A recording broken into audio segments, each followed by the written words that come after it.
Thank you. Thank you, Chairman, sir. Thank you, Chairman, sir. I wish to raise the issue of cashew crisis unfolding in my district of Srikakulam. Andhra Pradesh is one of the biggest exporters of cashews in India, and Palasa in Srikakulam has more than 1 lakh acres for cashew cultivation managed by mostly small and marginal farmers. Cashew plantations start bearing fruit after 3 years of planting and require proper care to bear fruits.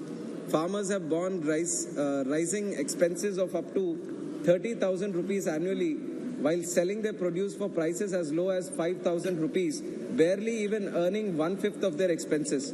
Moreover, introducing cheaper cashew kernels from countries like Vietnam and other countries has further dropped the prices in the market, thereby compounding the losses suffered by local farmers.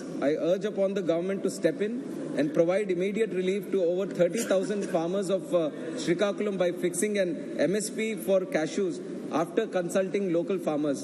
Furthermore, the government must reimpose a 5% import duty on foreign cashews to reinvigorate local cashew sales and set up a cashew board to supervise the implementation of such changes at the earliest to ease the burden of the local cashew farmers. Thank you, sir.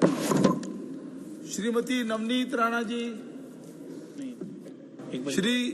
Shri Ritesh Pandey ji,